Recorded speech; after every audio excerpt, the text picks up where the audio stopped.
Many believe that democracy, a term inherited from the ancient Greeks, is an endangered species. Africa is proving them wrong. Specifically, South Africa.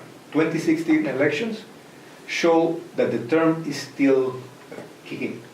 Today, with the pleasant presence of the executive mayor of the City of Tshwane, Solly Tshepiso Msimanga. How are you, sir? I'm very well, how are you? Thank you so much for having us here this morning. Sir, you have the great challenge of being the first opposition's mayor at the capital city since democracy was established in 1994. How would you describe your posting and what has been the challenges thus far? Well, thank you very much. I think one of the greatest things that we can celebrate as South Africans is the ability to change power without any bloodshed, as we have seen in most countries before, where, you know, acceptance of defeat has never been the order of the day. And you rightly said it well in your introduction that democracy in certain instances seems to be dying a natural death, where dictatorship becomes the order of the day. So we had elections here in South Africa last year, August, and you know, my party, although in coalition government, we are now running this capital city of South Africa, as we are running other 3 metros that were never run by the DA or the DA-led coalition before. So we now have 3 metros and a number of municipalities that are run by the DA that were never run by the DA before.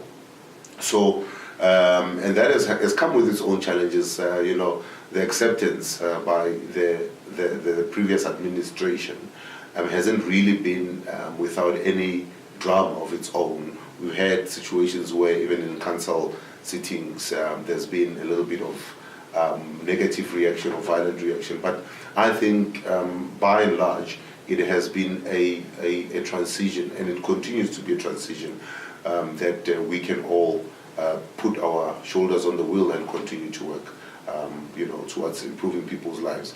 There were some political appointments within the administration of running government. That came with its own challenges, as people want to use their political positions to fight administrative battles. So that comes with its own challenges as well. But it's something that you need to work on step at a time, and you need to make sure that you're able to get right as you proceed. It is widely known that Pretoria hosts the second most foreign missions in the world, after Washington, D.C. How do you address such responsibility, and what is your message to the diplomatic community based here? Well, I've always been a believer that the world will look at you through a capital city. So it is a huge responsibility that as we are hosting so many embassies and high commissioners, ambassadors, church d'affaires and their families and their staff, that they experience the capital city in a positive light, that they are able to experience service delivery in a positive light, that they're able to experience investment opportunities for those that want to come invest from their countries into South Africa in a positive light. So it is important that we do everything that we possibly can as a city to make sure that this capital city is a good representative of what South Africa is all about, because we have the eyes and the ears of the world right here on our doorstep, and we need to make sure that we're able to ensure that we provide the best of services to them, so that they can go and be, you know, the biggest marketers and advertisers of the DA in the world. In the past, you have held a number of senior management positions in the private sector. What is your approach as executive mayor to the business community within Tshwane? Well, I've always been a believer that how we approach government is the same way as how I've approached many of the positions that I've had, and in the corporate sector as well. You have shareholders, your shareholders in this case being your residents, your citizens. And therefore you need to make sure that A, you bring accountability to how you're dealing with your residents. B, you need to bring a sense of transparency in everything that you're doing. C, you also need to make sure that you deliver on the promises that you have made. So I have a board of directors. My board of directors are the residents of our city. And they're asking for three things. They want to make sure that each and every cent that I'm collecting in terms of tax is going towards working for them and towards improving their lives. They want to make sure that each and everything that we do is aimed at ensuring that we are running in a transparent manner, that tenders are not awarded, in little passages, in corners where they don't even know how, we got to, awarding that tender. Will that person be able to deliver on the work that needs to be done? But three, that we are able to also provide services to them. We are able to give them world-class services in the city. We are able to also improve service delivery so that it becomes also a catalytic factor in attracting investment into the city that will create thousands and thousands of jobs for those that are needing jobs to better themselves and to better their lives. So that is what I intend on delivering to the people. And those are things that I'm coming with from the private sector into the position of government. That will carry us, I think, very, very far if we stick to those principles. As I understand, you're a family man and a father of two. What are your concerns and suggested solutions on issues regarding the youth, such as education, higher education, and job creation? Well, I look at my children every morning and I think, what am I going to do today to make this world and to make their lives a whole lot better? And I need to be very honest in saying that I need to make sure that this city is safe for them. And not only them, but for all the young people that are here. Drugs are a very, very huge problem in our city. Our youth are now ravaged by these problems of drugs. I need to make sure that we eradicate the drugs off of our street. We make sure that our streets are much more safer. We need to do everything that we possibly can to make sure that our young people also become compatible or competent people that can compete with anybody that is coming from anywhere in the world. How do we do that? Making sure that you are also able to bring in an element of connectivity to enhance the education as well. So we are providing now free Wi-Fi throughout the city to young people to access opportunities for them to be able to get information, do research, do their studies, submit their assignments to those that are doing distant learning, and they're able to start some business. Some are even running successful small businesses, through the connectivities that they're supposed to have. So that is another element that we're having. We're also putting a lot of money in ensuring that we promote the alternative lifestyle, if you like, away from drugs. I'm also a passionate somebody who is into sports. I do a lot of cycling as well. I do a lot of running as well. So I'm also promoting that. We're putting money aside in this coming financial year to assist in developing and finalizing some of the projects that are around the city that are aimed at making sure that the sports facilities are available for young people to be able to access those. We are also now embarking on a process of ensuring that in every contract that we are issuing, there is an element in those tender contracts that takes care that the young people are also involved in that. So there is an element that which young people can claim for themselves to say, if these are the contracts that are being issued, what percentage are we able to get?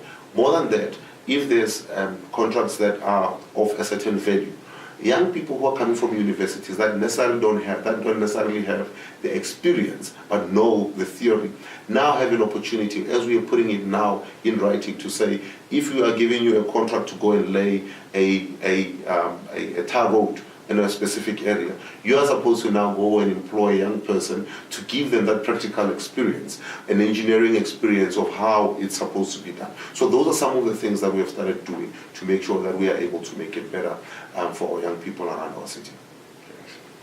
Your political career is in ascension as executive mayor and chairman of your party in the Gauteng North region. What are your aspirations in said field, and where do you see yourself 7 years from now when South Africa reaches 30 years of democracy? Well, I've always been a believer in starting something and finishing it.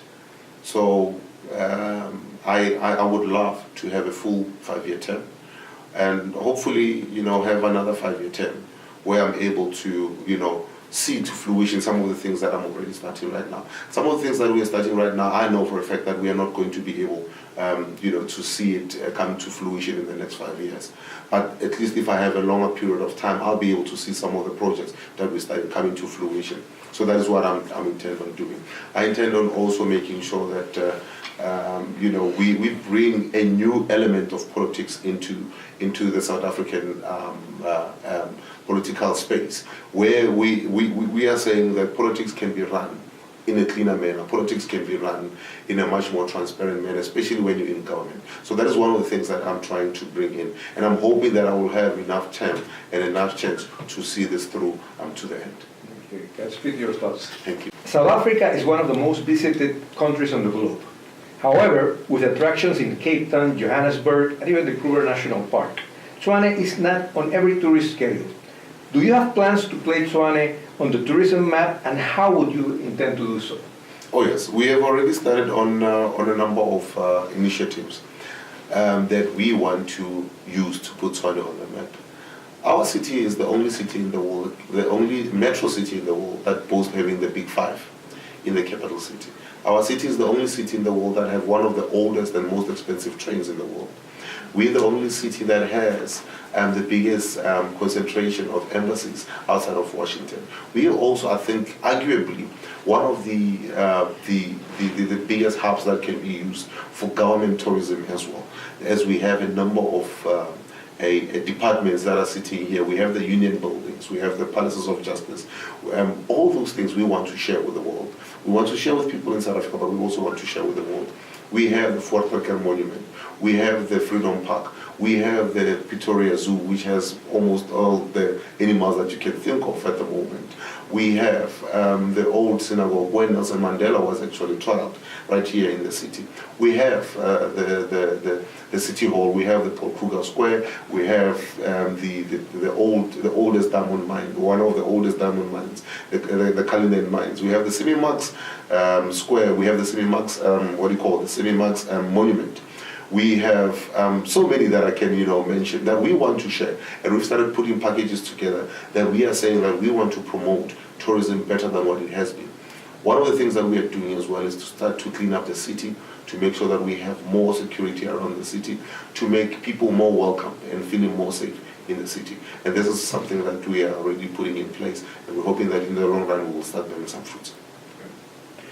Pretoria is a place full of cultural and historical heritage. How does this fit on your program as its executive mayor? Well, having grown in the city, having stayed in Mamelodi, which is the home of jazz, as an example, culture and heritage has been something that has been very close to me, and the promotion of individual culture and artistic well-being has been something that has been at the heart of everything that we're doing in the city as well, because we believe that it also plays a vital role in unifying people in our different cultural beliefs, in our different traditions and all of that. This is something that always managed to bring us together, and as Nelson Mandela used to say, it's unity in diversity. The difference that you are is what should be bringing you together. The ability to learn from each other is what should bring you together. The ability to be stronger together is what should bring you together. So those are some of the things that is at the heart of everything that we do. And this is why we always want to say, as this administration, don't argue to us about raise this and raise that. Argue about what is able to bring people together. Argue about what is able to unite people. This is why when they were saying we need to pull down the Paul Kruger statue, we said no, let's get another statue that we can put next to it that begins to then say, this is what the statue represented. This is what this other statue represents. If we have a dialogue about what these two will talk to each other about, you are then able to bring a stronger nation. So it doesn't necessarily mean that I have to destroy somebody's culture or somebody's belief in order for mine to rise. It means I need to make sure that we are able to do each and everything to make sure that you are able to bring an equilibrium so that you can bring people to a level of equality instead of pitting people against each other or cultures against each other. And lastly, Mayor, you had a charity organization called Make Somebody's Christmas a Happy One. Yes. Could you talk a little bit about this initiative? Well, this initiative started a number of years ago. I mean, this is something that, coming from the background that I come from living in a shack myself. So I know what it feels like to not have a meal. I know what it feels like to go and collect water somewhere, to not have decent uniform when you go into school. So I know about that. And I think I had been very fortunate that, I've been raised to have a very strong will to to proceed and to not look at what is negative about my life, but also to look at what is positive and say, how do I then move away from a poverty-stricken environment into an environment where you're able to provide for yourself, and not only for yourself, but to also assist. And so, having moved away from that, and I felt that I was in a position where I'm able to help somebody who was less fortunate than I am currently. And this is why I started the Make Somebody's Christmas a Merry One. It started actually off during a Christmas time where I was working and we went and bought groceries, for the Christmas period. And I thought, here I am, I'm buying groceries, but there's so many people that possibly even on Christmas Day, I don't even gonna have a meal, to take down and celebrate. So, is this a way that I want to proceed? Would my success mean anything if I'm not able to touch somebody's life? Mm-hmm. And then we started identifying a number of families. So we started off by 10 families around, 10 families, 10 per township. So we ended up Mamelodi, Garankuwa, Soshanguve, Hammanskraal, Atteridgeville. So we started there, and we started with 10 families. And it grew from there. We were able to reach out to 1,000 people that we were able to distribute, groceries, and not only once, then came more than once. And I had some people that came in on board as well. So it went from just providing groceries to me being able to, January every year, finding a number of, underprivileged school children that I'm able to buy full uniforms for the whole year and school books that are required for the year, stationery and all of that. So I think that was a way of starting something that says, if you want to bring a change, it needs to start with you. I cannot always point at government and say government needs to do this. So this came in way before I even became, the mayor of the capital city. This was something that I started given the background that I come from, and I said I needed to start somewhere. I needed to do something for somebody else who's experiencing, difficulties that I went through, or even worse than what I went through. Thanks so much, Executive Mayor. Your words today are so full of hope, and I believe that both our readers and viewers will appreciate this interview today. Thanks again, sir. Thank you very much. Have a nice day. Thank you. Bye.